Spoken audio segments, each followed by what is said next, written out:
여호와께 감사하고, 오늘 제목을 그렇게 잡았는데 원래는 할렐루야로 잡았다가 첫 구절에 나오는 말씀이라서 이렇게 잡아봤습니다.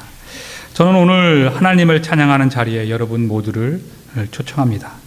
또한 여러분 한 사람 한 사람과 언약을 맺으시고 기억하여 성취하시는 그 하나님을 여러분께 소개하고자 합니다. 그에 앞서 시 하나를 소개하고 싶습니다. 광야 264입니다. 썼나요? 여러분 잘 아시는, 우리가 교과서에서도 배웠던 시입니다. 제가 한번 낭송해 보겠습니다. 까마득한 날에 하늘이 처음 열리고 어대 닭 우는 소리 들렸으랴. 모든 산맥들이 바다를 연모해 휘달릴 때도 차마 이곳을 범하지 못하였으리라. 끊임없는 광음을 부지런한 계절이 피어선치고 큰 강물이 비로소 길을 열었다. 지금 눈 내리고 매와 향기 홀로 아득하니 내 여기 가난한 노래의 시를 부려라. 다시 천고의 뒤에 백마 타고 오는 초인이 있어 이 광야에서 목 놓아 부르게 하리라. 제가 이 시를 이렇게 여기서 낭송한 이유는 요즘 우리나라에서 일어나고 있는 일들에 대해서 이 시가 생각하면서 이 시가 생각이 났습니다. 서사시는 아니고 자유시긴 하지만 서사적인 의미가 있기에 이 시를 한번 읽어봤고요. 요즘 우리나라에서 일어나고 있는 일은 친일과 반일로 나라가 참 시끄럽습니다. 여러분 기억하시는지 모르겠지만 3.1 운동 때에 그 33인이 있었습니다. 그 중에 몇 명이 기독교인인지 아시나요? 무려 16명이 기독교인이었다고 합니다. 그런데 요즘 기독교인들은 참으로 어처구니 없는 일들을 하고 있습니다. 친일에 가까운 사람들이 참 많은 것을 보게 됩니다. 너무도 슬프고 어느 때는 화가 나기도 합니다.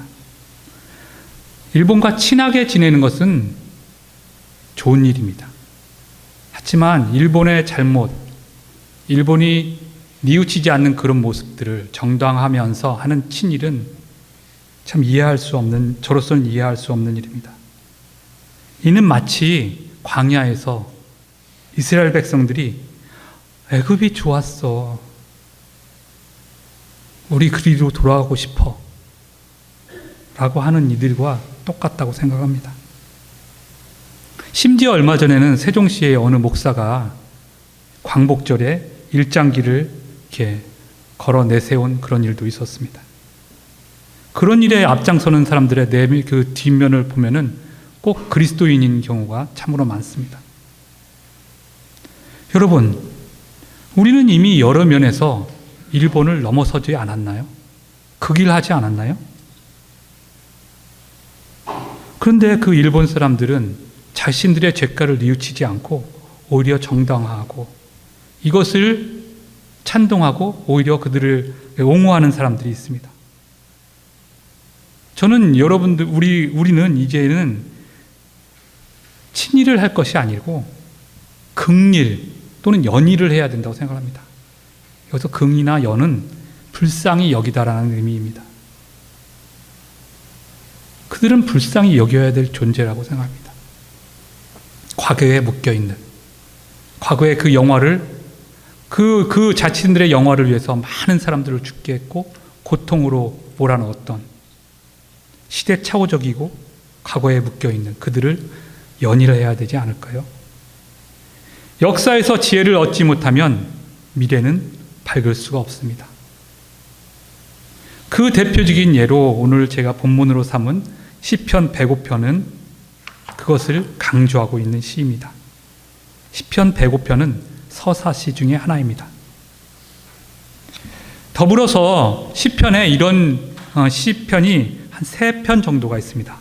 78편, 106편, 그리고 우리가 오늘 읽은 105편. 이스라엘 초기 역사에 있어서 그 민족을 위하여 행하신 하나님의 경의를 주제로 다루고 있습니다. 그러나 이 세 편의 시편들은 동일한 역사를 지향하고 있지만 그 주제가 지향하는 바는, 의도는 조금씩 다릅니다. 먼저 78편은 교훈적입니다. 즉, 그 의도는 한 가지 교훈을 가르치는 것인데 그것을 가르쳐서 현재를 위한 경고로 삼고자 과거를 회상하는 시편입니다. 또 106편은 우리 그 다음 절인 106편은 참회적 교백을 의도하고 있습니다.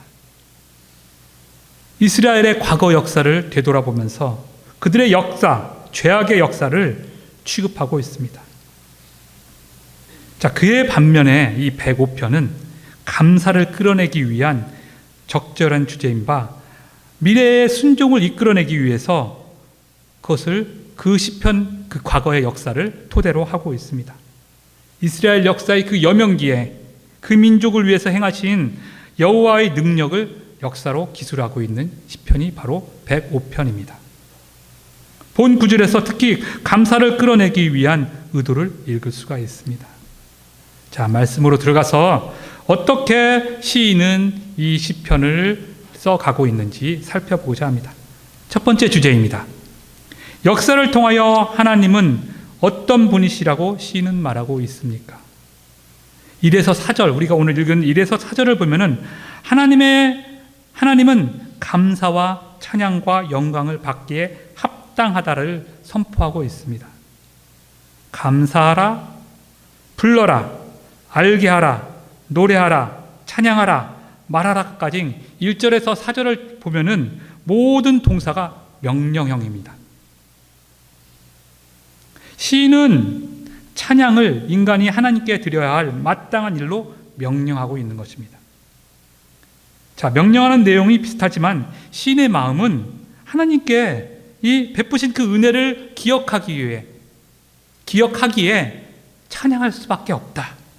그 벅찬 감격이 솟구쳐 오르면서 이 시적인 용어로 계속 하나님의 찬양해야 되는 것을 명령으로 표현하고 있습니다. 반복해서 요청을 합니다. 자, 여러분, 명령하니까 거부감이 드시나요? 그냥 의무로 다가오나요? 아니지요. 마치 맑은 어느 가을밤 하늘에 여러분들 쏟아지는 별들을 보신 적이 있나요? 그 경위는 이루 말할 수 없습니다. 그럴 때 우리는 자연스럽게 하나님의 만드신 이 창조물이 내가 감당하기에, 표현하기에 너무도 어렵습니다. 그러면서 자연스럽게 하나님을 찬양합니다. 창조주 하나님을 찬양하게 됩니다. 그러면 이는 의무가 아니게 됩니다. 이것을 더 적극적으로 해석을 한다면 특권으로 변합니다. 하나님을 믿는 사람에게만 주어지는 특권이 되어집니다. 바로 하나님의 영광을 경탄하면서 그 은혜에 감격하면서 소리 높여 하나님을 찬양하는 것입니다.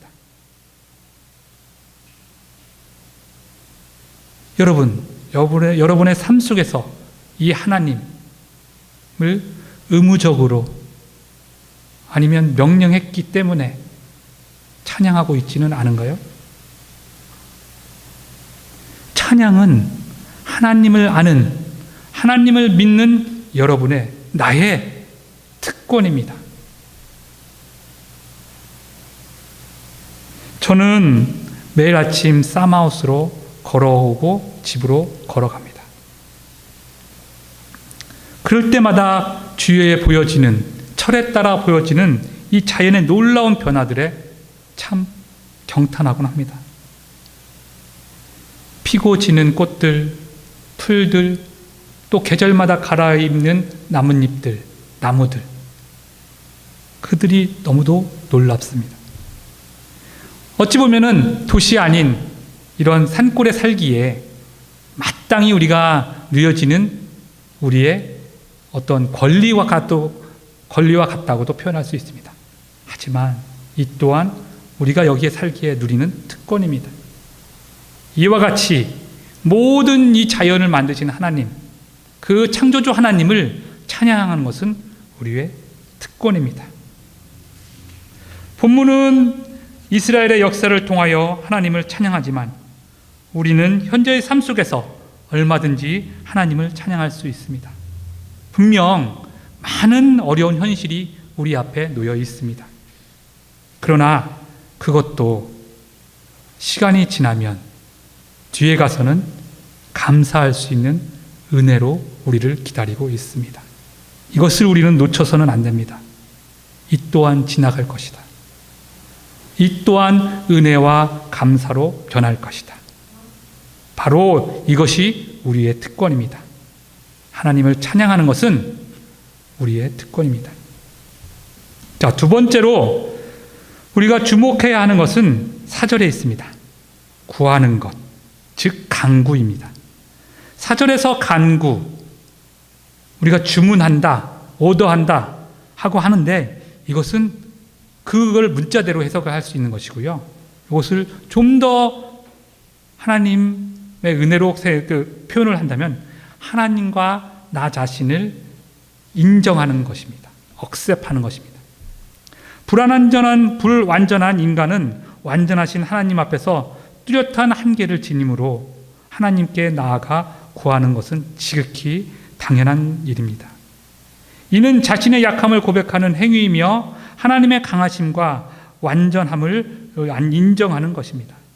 나에게는 없는 것들, 나에게는 너무도 부족한 것들, 곧 하나님의 얼굴에 나타난 그 영광과 은총, 그 은총을 구하고 자비와 사랑을 구하고 또 그의 은혜와 평강을 끈질기게 구하는 것입니다. 여러분, 우리는 얼마나 불완전합니까? 얼마나 우리는 불안합니까? 그래서 하나님의 능력의 임재를 우리는 구해야 되는 것입니다. 여러분, 뇌과학에서는 활성화된 편도체로 인해서 우리를 편도체를 안정화시켜야 된다고 얘기를 하고 있습니다. 그 안정화시키는 방법으로 묵상 기도와 운동을 추천하고 있습니다. 그거는 과학적으로도 이미 뇌과학적으로도 입증되고 있습니다. 편도체는 위급한 상황에 우리가 접했을 때에 활성화됩니다. 그렇게 그 활성화된 것이 작용해서 우리의 몸과 마음을 방어하려고 하는 그런 기전입니다. 근데 이 활성화됐을 때, 이 편도체가 활성화됐을 때 우리의 몸과 마음은 매우 이기적인 그 경향성을 띠게 됩니다. 모든 몸과 마음이 이기적으로 나를 보호하기 위해서 뛰게 됩니다. 그렇기 때문에 심장은 뛰고 맥박은 빨라지고 여러 가지 기전들이 일어납니다. 그랬을 때 또 자연스럽게 우리는 부정적인 경향이 강하게 됩니다. 한 예로 여러분들 학력고사 대시 지금은 수능이죠. 아니면 중요한 시험을 앞뒀을 때 열심히 공부를 하고 갔어요. 심장은 뛰고 막 땀도 흘리고 막 그러지 않았습니까? 근데 더 당황스러운 것은 시험 문제를 딱 받아들었는데 머리가 하얘지는 그 경험을 여러분 해보셨나요? 네, 우리 행시 형제가 해봤다는 듯이 눈을 껌뻑껌뻑 긍정하고 있습니다. 그게 바로 편도체가 활성화된 거예요. 위기 상황인 거예요. 아무것도 생각이 안 나는. 자, 그럴 때 여러분이 묵상 기도를 해보십시오. 아니, 심호흡을 해보십시오. 호흡을 집중해서 한 몇 번을 하게 되면 안정화가 됩니다. 이것이 바로 묵상 기도의 능력이 될 수 있습니다. 운동의 능력이 될 수 있습니다. 그래서 저는 이것을 아마 이 묵상 기도가 우리 영혼의 안정제와 같다라는 생각을 합니다. 부족한 나를 인정하고 그렇기에 거룩하신 하나님께, 완전하신 하나님께 간절히 구하는 것, 이것은 내 안의 평화를 이루는 지름길입니다. 그래서 우리는 묵상 기도를 해야 됩니다. 조용히 하나님 앞에 나가 하나님과 깊은 만남을, 우리 내면에서의 만남을 이루어야 됩니다. 유학에서 유교 있잖아요. 유교에 가장 진리되는 그 말 중에 하나가 대학편에 나오는 거에 경물치지 성의정심 수신제가 치국평천하라고 했습니다. 우리는 다 알아요. 수신제가 치국평천하. 근데 그 앞에 있는 말 중에 경물치지와 성의정심이라는 말이 있습니다. 사물의 이치를 깨달아 알아서 내 마음의 평화를 이루게 되면은 수신제가 되고 치국 평천하까지 일어난다. 세상을 평화롭게 만든다는 말입니다. 우리 성경의 이 진리와도 같습니다. 여러분 영혼의 안정제, 하나님과 깊은 교제, 묵상의 기도를 하시기를 바랍니다. 세 번째로 눈에 들어오는 단어는 기억이라는 단어였습니다. 이 시편 105편에는 6절, 8절, 42절에 이 단어가 반복되고 있습니다. 하나님이 아브라함과 맺은 언약은 하나님 편에서 일방적으로 체결하신 것입니다. 이삭에게 행하신 맹세, 야곱에게 세우신 율례, 이 모두 하나님 편에서 일방적으로 행하신 일입니다. 이로써 약속이 이행되는 것은 우리의 노력이 아닌 하나님의 신실하심 때문에 가능한 일임을 알게 됩니다. 내가 약속한 것이 아닙니다. 내가 약속을 지키겠다고 말한 것도 아닙니다. 하나님이 먼저 오셔서 내가 너에게 약속한다. 내가 너를 영원히 지켜줄 거야. 라고, 너와 영원히 함께 할 거야. 라고 약속을 해주신 것입니다. 아브라함, 이삭, 야곱, 그리고 요셉, 그리고 모세, 그리고 이스라엘 백성, 또 오랜 시간이 지난 현재를 살고 있는 우리 한 사람 한 사람에게까지 하나님은 약속을 하셨고 그것을 기억하고 계십니다. 불안한 우리의 노력으로 실행될 약속이라면 우리는 신뢰할 수 없습니다. 하지만 말씀하시고 거두시는 법이 없으신 하나님께서 나에게 은혜를 약속하셨고 그 약속이 영원하다고 말씀하십니다. 하나님의 영원하신 그 약속 위에, 그 신뢰 위에 우리의 삶은 지어져야 합니다. 여러분의 날마다의 삶이 이 영원하신, 꼭 성취하시는 그 하나님의 약속 위에 세워지고 있나요? 아니면 모래처럼 매번 무너져버리는 그런 곳에 여러분이 약속을 하고 있나요? 반석 위에 지어, 예수 그리스도 위에 지어 어느 태풍이 와도, 어느 무서운 시험이 와도 무너지지 않는 그런 집, 그런 집이 우리 그리스도인의 삶의 모습입니다. 자, 이제 마지막으로 8절에서 11절에서 시인은 언약, 맹세, 율례라는 단어로 하나님의 약속을 수식하고 있습니다. 아브라함에게 하신 언약, 이 언약을 히브리어 말로 표현하면, 그 구절을 히브리어 말로 표현하면 아시엘 카라트 엣 아브라함이라고 쓰여 있습니다. 직역하면 그가 아브라함을 향하여 잘랐던 그것입니다. 그가 아브라함을 향하여 잘랐던 그것. 자, 여기서 이 언약이란 문자는 문자적으로 표현이 안 되어 있습니다. 하지만 이 카라트라는 단어, 그것은 고대 언약 체결 당시에 언약 상대방이 그 사이로 지나갔던 두 부분을 자른 짐승을 연상시키는 표현입니다.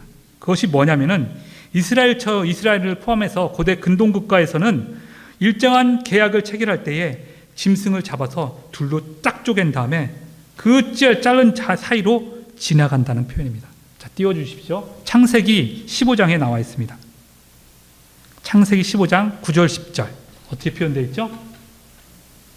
여호와께서 그에게 이르시되 나를 위하여 3년 된 암소와 염소와 수량과 산비둘기와 집비둘기 3개를 가져오라 했고, 그 다음 절이요, 아브라함이 그 모든 것을 가져다가 그 중간을 쪼개고 그 쪼갠 것을 마주 대어 놓고 그 새는 쪼개지 아니하였다 했습니다. 자, 여기서 근데 일반적인 경우와 다르게 아브라함은 그 쪼갠 사이를 지나가지 않습니다. 다음 절 보여주십시오. 17절. 자, 누가 지나갑니까? 해가 져서 어두울 때에 연기가 나는 화로가 보이며 타는 횃불이 쪼갠 고기 사이로 횃불이 고기 사이를 지나가게 됩니다.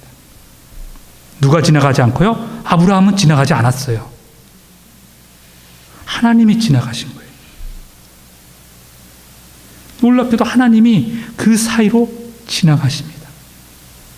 성경은 타는 횃불 그 사이로 지나갔다고 표현했는데 그 횃불은 다름 아닌 하나님 자신이십니다.